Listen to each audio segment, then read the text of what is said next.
No nos detengamos en problemas semánticos. Algunos hablan de crisis, otros hablan de estallido, se puede hablar de revolución. Hay quienes también han hablado, en fin, de asonada. En fin, se puede hablar de muchas maneras, pero Alberto Mayol, en su último libro, titula a este episodio que se desata a partir del 18 de octubre pasado, lo rotula como Big Bang. Tal es el título de su último ensayo, editado por Editorial Catalonia, y lo tenemos de invitado aquí a Alberto Mayol. Me complace darle la bienvenida. Muchas gracias. Bienvenido, Alberto. Me acompaña, como siempre, Arturo Fonten. Buenas tardes. Partamos, Alberto, por conversar sobre este episodio, sobre este Big Bang. ¿Cuán previsible, con cuánta sorpresa te tomó a ti? ¿Estaba en tu libreto? ¿No estaba en tu libreto? Yo creo que ¿En qué se parece y en qué se diferencia de lo que suponías que iba a venir?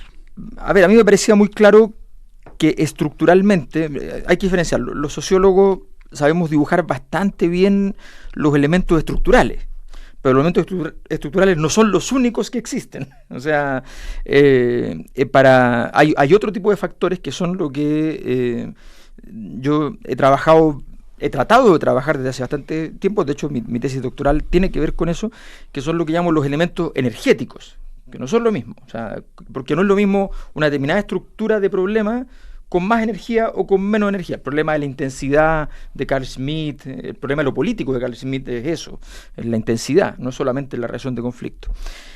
Entonces está esa dimensión energética, y hay otra dimensión que aquí me afirmo de Maquiavelo, digamos, que es súper simple, que la fortuna. O sea, claro, hay una serie de escenarios que... La circunstancia, diría Ortega y Gasset. Exactamente. Entonces, evidentemente esos factores están sobre la mesa.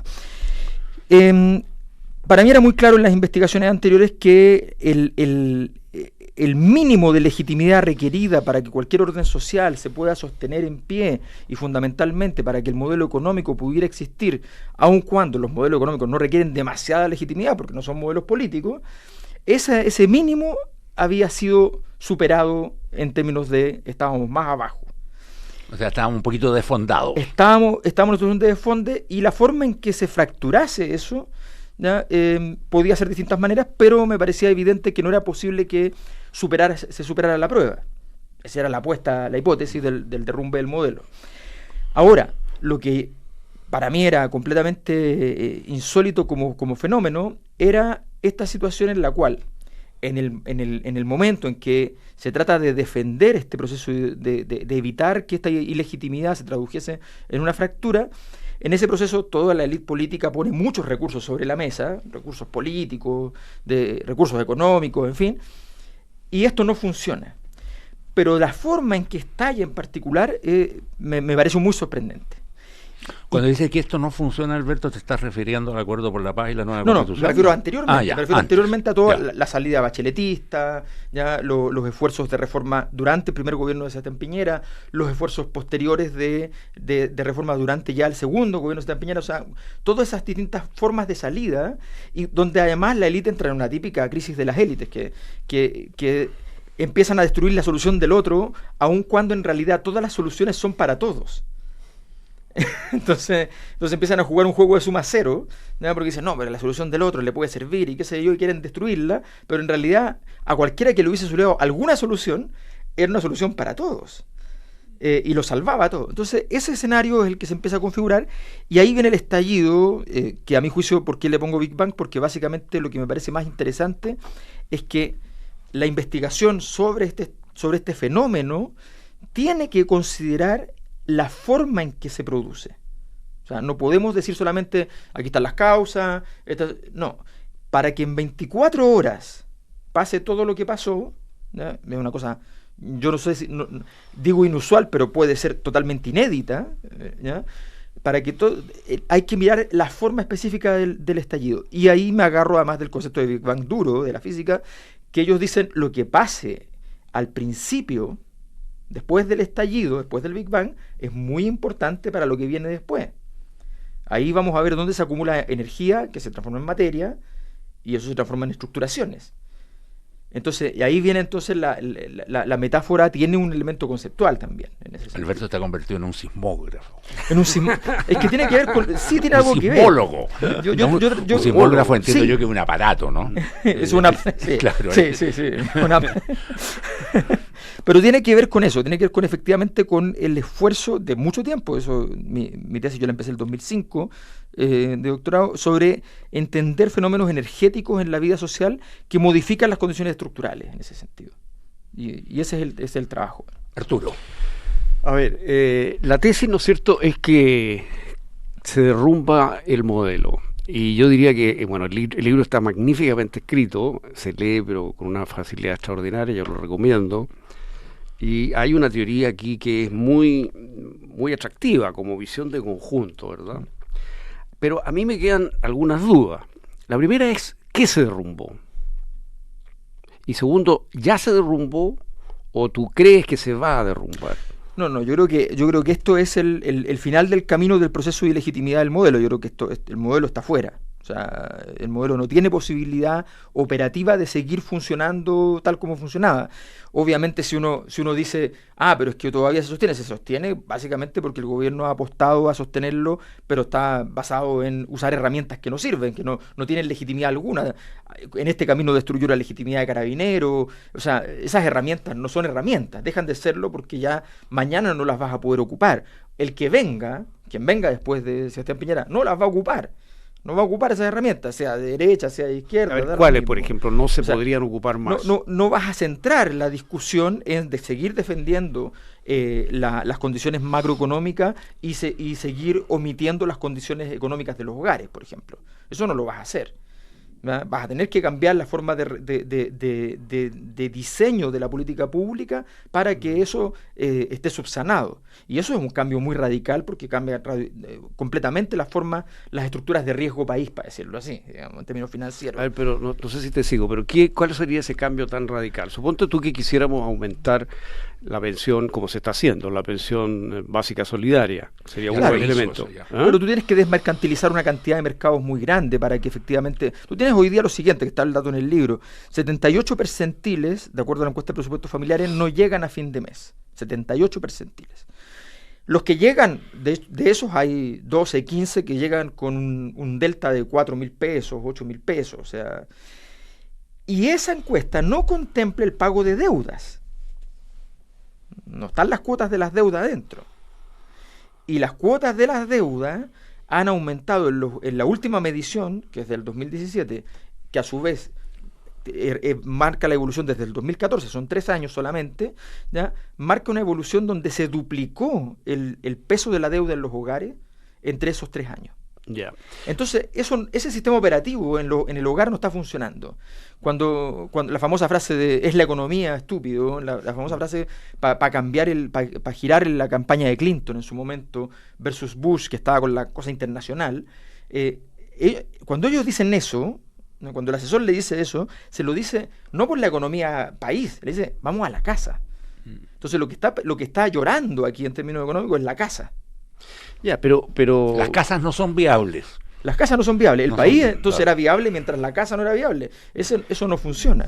Pero lo que tú ahí apuntas es un tema que usa datos que vienen del Banco Central, ¿no es cierto? Hay una preocupación por el exceso de deuda, sobre todo en determinados estratos, que hay una deuda excesiva. Eso debería traducirse en regulaciones más estrictas para que eso no ocurra, en mejor información porque hay deuda que no está contemplada, ¿no es cierto?, que no entra en los cálculos y que el Banco Central no tiene acceso a ella. Pero eso es un típico tema regulatorio de la deuda. Yo no diría que ese tema, porque no hay un tema de insolvencia generalizado, no, lo que sí hay hay un tema de estrés en la gente endeudada, Exacto. Pero todavía no hay un tema de insolvencia. O sea, yo veo que ahí hay perfectamente espacio para regular mejor el tema de la deuda e impedir que esto siga ocurriendo. No lo veo que eso signifique el derrumbe del modelo. Piensa tú que el modelo soportó cosas mucho más fuertes que esas en el pasado. No, es que esa es la gracia. Por eso la metáfora de lo mismo de la protesta cuando dicen no son 30 pesos, son 30 años, ese argumento ese argumento que podríamos llamar desregulado, ¿no? Desde el punto de vista psicológico, porque es un argumento desregulado, o sea, es cuando tú te separas por el control remoto, ¿no? Pero detrás del control remoto está la capacidad de poder en el hogar y hay una serie de cosas que son las que lo fundamentan. El punto es, esa capacidad regulatoria, que la tuviste todo este tiempo, que no la usaste, ¿no? Que terminó con tu credibilidad, hoy día le vas a decir a todo, bueno, pero ahora lo voy a hacer. Entonces tú puedes tener... ¿Cuál sería la alternativa? Tú puedes tener... No, ¿No vas a prohibir la deuda? No, yo no estoy diciendo cuál es la alternativa, lo que estoy diciendo es las posibilidades de acción reales, políticas, está en cruzar el río. Tú vas a tener que demostrar que no lo vas a hacer igual. Que no lo vas a hacer igual. No hay ninguna posibilidad, no lo vas a hacer igual, no solo en el sentido regulatorio, sino que tiene que haber una señal potente. O sea, cuando... De que el país cambia. Yo, por eso usé la mitad de los epígrafes son de la Biblia. Sí. Y la razón es muy simple, porque la Biblia enseña una cosa muy sencilla. Cuando la voz de Dios es rotunda y estruendosa, las personas solo acatan. Tú no puedes discutirle.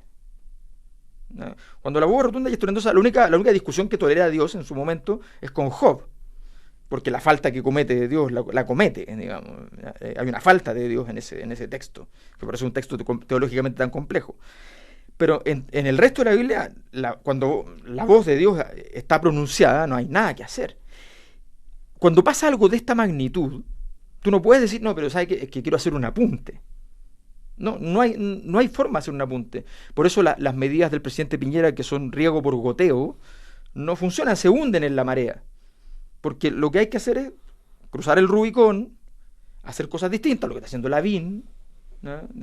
¿Qué está haciendo Lavín distinto? Está hablando de la socialdemocracia, que este modelo no tiene ninguna viabilidad. Eso es lo que está diciendo, que vamos a ver después si logra ganar y qué sé yo qué va a hacer, pero eso es lo que está diciendo, ¿no? Entonces hay una necesidad de salir de esta estructura. Pero hay una parte retórica que yo comparto, hay una parte que tiene que ver con la tensión del momento, ¿no es cierto? Pero una vez que se aquieten las aguas, y ya se están aquietando, creo yo, viene la realidad, y la realidad es que tú el problema de la deuda, que es uno de los temas que más te preocupa, se va a tener que corregir por la vía de regulaciones y no más que eso. No vas a tener una sociedad sin endeudamiento, porque el endeudamiento es la apuesta a futuro, la gente vive en función del futuro, el ser humano vivimos en función del futuro, o sea, restringir demasiado la deuda es una cosa que la gente tampoco va a querer. Entonces, simplemente lo que hay que hacer es regular mejor el tema de la deuda.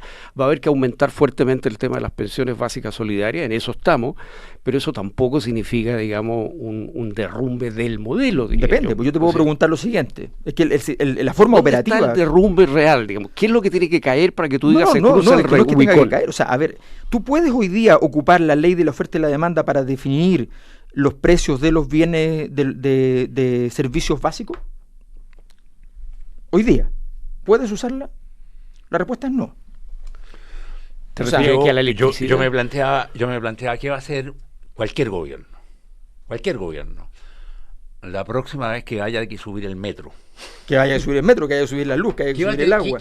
Bueno, pero yo veo que está subiendo la benzina, digamos. La benzina sube simplemente porque cambia el precio del dólar, claro, porque pero no hay menos tiene, petróleo. la benzina no ¿Cómo está, vas a evitar eso? Tú puedes postergar eso. Pero no está politizada. La benzina no está politizada. Vamos a ver. Yo creo que a ver, lo que pasa es que, y ahí está el otro tema, que tiene que ver con la dinámica del malestar social, que a mí me parece importante la distinción entre malestar y descontento. El malestar social es una energía primitiva, no es solo, ¿no?, que la gente está de desacuerdo con cosas. Es una energía grande, ¿no?, robusta, que viene... Con fuego. Que es arcaica, con fuego, que es arcaica. El descontento es menos, tiene el descontento no tiene elementos menos graduación alcohólica, por decirlo. El malestar produce elementos sacralizados. El malestar toca algo y lo convierte o en líder o en basura, ¿no? Cuando tú tienes un malestar social que fue y dijo y tocó el metro, que no estaba tocado, había tocado las micros, pero no el metro, ¿no?, porque el metro era sagrado en positivo, ¿no?, y lo toca para mal ahora. Cuando el malestar social empieza a tocar distintos objetos, cuando toca las farmacias, cuando toca el concepto de colusión es inaceptable, es innombrable, todo eso, cuando empieza a pasar, todo lo que va tocando y lo va dejando en condición de algo que ya no puede tener capacidad social, Está fuera de la comunidad, está excomulgado. En ese proceso, ¿no?, tenemos una dinámica que es muy potente de desprestigio de un conjunto de entidades. Y esas entidades no van a poder operar como operaban. La bencina no ha sido politizada. El malestar no la ha tocado. Podría ocurrir mañana, pero no ha ocurrido. Claro, pero te fijas, lo que tú vas con eso, al decir tú no puede el mercado entrar a fijar los precios de la luz, de la electricidad, del gas, de la benzina, del metro. Bueno, eso es Kirchner. En eso consiste justamente el sistema económico argentino. Los grupos de presión intervienen en la economía y consiguen precios especiales en una cantidad de áreas. Eso es lo que ha provocado. Pero también son muchos países socialdemócratas. No, que la mayoría, los mercados, sí, no, la mayoría de los mercados, estos precios tienen en definitiva que ver con los precios de mercado, porque si no hay que subsidiarlos de otra parte. Y eso en países como el nuestro, bueno, se traduce en todo tipo de problemas, y lo estamos viendo en Argentina. Tú ves que lo primero que ha hecho Fernández, ¿no es cierto?, es poner un dólar especial para los viajes, ha subido un 30% el costo de viajar en Argentina. Ese es el tipo de capitalismo intervencionista que es lo que tú parece estás anunciando que viene. Ese sería el pasar el Rubicón. A ver, yo estoy diciendo simplemente que yo lo que estoy diciendo es, hay una dimensión de todo esto, estamos tocando una, que es el tema del modelo. Esa dimensión del modelo, tal como estaba funcionando, no puede volver a funcionar igual. No va a funcionar igual, pero tú hablas del derrumbe del modelo, van a de cruzar el Rubicón. ¿Cuáles son esos cambios tan radicales? Mencionaste uno. El precio de los servicios de utilidad pública va a tener que estar fijado por criterios económicos. En definitiva, eso van a ser grupos de presión consiguiendo subsidios. O sea, ¿no? Depende de la capacidad institucional. Para hacer una cosa distinta a eso o no, va a depender de eso. Ahora, la capacidad institucional, y esto es una cosa que es muy importante antropológicamente, hay un capítulo entero que se llama sobre el potlatch. ¿Ya? Sí. El potlatch es el principio de reciprocidad. El principio de reciprocidad es una de las cosas que los antropólogos hace 120 años descubrieron que era una de las cosas fantásticas que había en todas las sociedades del mundo y que eran todas prácticamente idénticas en el principio de reciprocidad. Para poner un ejemplo, si yo voy a tu cumpleaños, tú tienes que ir al mío, ¿no? Y el regalo tiene que ser más o menos equivalente. Ahora, si yo te regalo algo demasiado caro, es igual de grave que si te regalo algo demasiado barato, ¿no? Porque hay un gato encerrado en una cosa demasiado cara. ¿Qué me quisiste decir? ¿Qué me quisiste decir? ¿No? Entonces, el principio de reciprocidad, ¿no?, es un elemento central de las sociedades. Ese principio tiene un elemento súper importante. Lo que vulnera la reciprocidad, una de las cosas que vulnera en todas las sociedades primitivas, es la desigualdad económica. Y hay reguladores de esa desigualdad. O sea, la desigualdad se va a producir, pero la regulas. ¿Cómo? Llega fin de año, por ejemplo, y hacemos el potlatch. El potlatch es que nos juntamos todo el pueblo y se pregunta, ¿a quién le fue bien en el fondo? ¿Quién tiene excedente? Levantan la mano los que tienen excedente. Y cada uno le preguntan, ¿qué va a hacer usted con su excedente? Entonces yo el primer 30% de mi excedente lo voy a poner aquí al medio. ¿Ya? Lo que ponen al medio, ¿saben lo que hacen? Lo destruyen, lo queman, lo escupen, lo maldicen. Que además tiene un elemento antropológico importante. Los bienes no pueden ser más importantes que las personas. El segundo momento, él dice, bueno, ¿y qué más va a hacer? El segundo momento, el momento de la donación. Ellos dicen, yo voy a entregar un porcentaje también, ¿ya?, a las personas que les fue mal. Esas personas que les fue mal no tienen que agradecerlo, al contrario, tienen que insultarlo. Porque tienen que decirle, cuando me toque a mí darte, yo te voy a dar algo mejor, lo que tú me estás dando es muy poca cosa.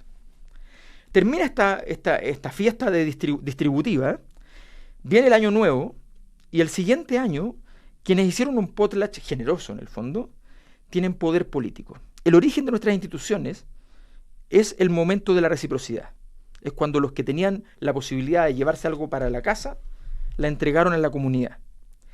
Cuando tú eres un país que perdió su aparato institucional, ¿ya?, su capacidad institucional se redujo a menos de la mitad probablemente. Tú necesitas esos gestos. Voy a decir algo muy poco republicano, pero tal vez esto habría sido solo un mal sueño si el día sábado el presidente junto con 6 empresarios personalmente dicen vamos a pagar el metro. Suena horrible desde el punto de vista político, republicano, qué sé yo, pero ¿ustedes creen que no habría sido una solución en términos simbólicos? Entonces, ese proceso, esa parte antropológica, es la que tiene que estar contemplada en en la economía de libre mercado que pueda existir. Yo no me estoy imaginando un traspaso al socialismo, que podría ser también, pero no es parte de mi tema en lo que yo trato de trabajar en el libro. Estoy tratando de decir qué es lo que se puede hacer y lo que no se puede hacer a partir de lo que hay. Va a tener que sí haber potlatch. O sea, una economía sin potlatch no va a ser posible. Y eso significa que alguien diga, me dolió el potlatch. O sea, los empresarios tienen que acostumbrarse a, en vez de salir a decir, me encantó lo que dijo el presidente, a decir, me dolió, pero lo acato. Ya sea como obra de teatro, ya sirve, o ya sea como realidad. Entonces, es un cambio súper importante desde el punto de vista, y además tenemos que acostumbrarnos a que si no ocurre este gesto, la política va a seguir en la condición actual. La condición actual de la política es inutilidad. La política se le ocurre una idea, la ejecuta y a las 2 semanas la idea no existe. Oye, Alberto, yo creo que esa es una de las partes más interesantes del libro y en general el análisis de cómo se deslegitimó el sistema, el tema del lucro vinculado al abuso, por ejemplo, es de las partes más fuertes. Ahora, dentro de eso que estás diciendo de la política, en la página 150 hay una frase que me parece importante preguntarte que la expliques un poco. Dices tú aquí, si se aprueba página 150, si se aprueba la constitución política nueva en el gobierno de Sebastián Piñera, el proceso nacerá fallido, porque nuevamente habrá un problema de origen y cualquier tropiezo se verá como traición. Y un poquito más adelante, y los rendimientos de la política, dices, son lentos. El dinero que llega, la subvención, el apoyo, el crédito blando impactan directamente y cambian la vida. Exacto. O sea, tú tienes... A ver, ¿qué significa eso? Significa que si la apuesta que hizo el sistema político hoy día es una apuesta que no vertebra una solución allí donde está el problema. Me explico. Lo que hemos explicado es que hay un problema entre lo económico y lo moral, donde lo político tiene poco que ver. Ya la gente le perdió la fe por la razón que sea. Fueron declarados impertinentes. Pero hay un problema entre lo económico y lo moral. El problema normativo de la economía. Entonces, lo que la ciudadanía está esperando para empezar a mirar con ojos de que podría volver a mirar la política, es que te llenen un poco el vaso de legitimidad, y eso significa una conducta de la política que sea capaz de generar eficazmente un cambio moral en la economía. Que cambie la forma de la economía hacia una dimensión más moral. Ese cambio es muy importante para que el proceso constituyente tenga fortaleza. Si la ciudadanía no ve que en un momento como este, donde nos vamos a tener que vivir un momento de caída económica y una serie de cosas, ve que de nuevo hay que abrocharse el cinturón, y más todavía porque está más difícil, y que no se ganó nada, que a mi juicio además uno de los errores del gobierno es que da la impresión de que quiere que esa sensación quede dando vuelta, ¿no? Si no se gana nada, entonces ya no hay y si no hay ninguna esperanza, entonces esto queda pegado en ese problema. Nunca se va a solucionar. Nunca se va a solucionar en esas condiciones. O sea, te quedas pegado en esos procesos que duran 20 años, qué sé yo, 30 años, y que vienen soluciones fallidas y tras soluciones fallidas. Hay que entrar con un cambio importante que permita decir en 3 o 4 dimensiones, algunas simbólicas, otras materialmente evidentes, ¿ya? Donde tú digas, aquí se está haciendo algo que le dolió a hartos miembros de la élite, y que entonces significa que están entregando algo. Estamos, para decirlo con la primera dama, que ella detecta, esto es interesante, la primera dama se han reído mucho de ella, pero ella dice el fenómeno en juego sobre la marcha. Vamos a tener que compartir nuestros privilegios. O sea, tiene súper claro que eso que parecía informe, que no tiene ningún significado, que no había ninguna declaración de nadie, ¿no? Ella dice, no había ningún rayado en la calle todavía. Ella dice, vamos a tener que compartir nuestros privilegios. Ese es el tema. Si se ve eso, la política se va a llenar un poquito y va a poder hacer algo, ¿ya? Tirar una pelota que se devuelva, o sea, algo.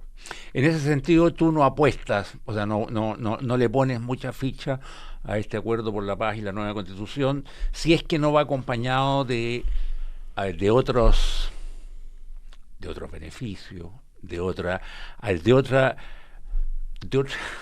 cosmología, llamémoslo así. de otra cosmología de una ética. cierta sensación de que moralmente las cosas no volverán a ser iguales. Y que cambiaron. Y que cambiaron. Ahora, ahí hay dos cosas interesantes. Yo les decía al principio, cuando uno habla del Big Bang, al principio del Big Bang hay una cosa que los físicos llaman las rugosidades. ¿Ya? No se distribuye toda la energía para todas partes de la misma manera. En algunas partes se empieza a concentrar. Y se empieza a concentrar, y donde se concentra, se tiende a concentrar más. Entonces, todas aquellas cosas que se levantan al principio son importantes. Por tanto, el acuerdo constitucional sí es importante. O sea, constitución nueva va a tener que haber. La pregunta es si se la va a hacer con suficiente ropaje para que quede lo más sólida posible, para que el acuerdo sea lo más bonito, tenga buen lejos, buen cerca, cumpla todos los requerimientos, y no empiece a tropezarse consigo mismo, como le ha ido pasando. Si no se logra eso, efectivamente el acto va a cambiarse la Constitución, pero va a ser un acto fallido, que es una muy mala noticia. O sea, desgastar todo. Un estallido significa que mucha energía se liberó, y energía liberada significa que fue energía que no fue ocupada en algo. Y le plantearía un problema de legitimidad a la nueva Constitución también. Y le plantearía un problema de legitimidad también. Déjame llevarte a un terreno más adjetivo, si tú quieres. ¿No te llama la atención que el movimiento, el descontento, el malestar, llámalo como tú quieras, no haya generado nuevos líderes? Yo sé que es un tema... No, tiene, importante. Importante, pero no tiene la misma jerarquía de los temas que estábamos conversando recién. Pero tiene una dimensión en que sí. Te pongo un ejemplo. En la presentación del libro, Manuel Antonio Garretón, que hemos trabajado muchas veces juntos y todo, entonces él en un momento dice, oye, pero esto no tiene actores, me dice. No tiene actores. ¿Cómo vas a hacer una sociología sin actores? Claro, tiene toda la razón. Y gran parte de la decisión inicial, apenas empiezo a escribir el libro, fue decir, y de hecho está en la primera frase, ¿ya? Es dejar muy en claro, lo digo así, el héroe de esta historia no existe. ¿Ya? O sea, aquí lo que pasó fue un hecho, un acontecimiento puramente energético de la sociedad, que normalmente... esto es una gran ironía respecto a la tesis Thatcher de que la sociedad no existe. O sea, aquí hay una evidencia muy palmaria porque no hay ni un actor que pueda decir yo conduje esto, pero ni siquiera el 1% del fenómeno. Es colectivo. Es un gran regalo que le hacen al Partido Comunista a los que dicen esto lo condujo no, perdón, pero no tiene ningún partido político, ningún líder en Chile tiene la capacidad para conducir esto. Aquí simplemente estalló. Entonces, el tema es que efectivamente estalla y encuentra a todos fuera de juego. El Frente Amplio, que venía planteando estas temáticas como temáticas, queda parado al otro lado del mueble, ¿ya? En la parte de los que cobran, no de las que pagan. Entonces, y le toca entonces la crisis interna también. Entonces, se fractura entero, se quiebra entero, porque no tenía legitimidad para abordar el tamaño del estallido, porque había apostado a que el camino institucional era el camino más sólido. Y no lo era. Entonces, esto es muy, muy inaudito, y por tanto, efectivamente, no hay, ni vamos a ver en lo inmediato probablemente, ciertos liderazgos, salvo que, mediante los mis juicios que son errores, o sea, por ejemplo, el gobierno en esta semana transformó, le otorgó un liderazgo a Chanfró, que no tenía un liderazgo relevante en todo este proceso, ¿ya? Le regaló un liderazgo, le regaló, si quiere, si lo digamos así, una diputación para mañana, ¿ya? Y le está regalando a Vivaldi, ¿ya? La posibilidad de incluso ser presidenciable. Una última pregunta rápida sobre el tema constitucional. Estamos medio pasados de tiempo. ¿Tú crees y lo afirmas que vamos a tener una constitución, dices textualmente en la página 163, llena de detalles sobre la esfera económica? Sí, ¿Sigues pensando eso? Sí, pues, porque dado que no está resuelto el pecado original sobre esto, ¿ya? Entonces va a ser el gran tema. Y entonces hablemos de esto. Y además está lleno de quienes salen a decir, oye, por favor, no hablemos de esto, ¿ya?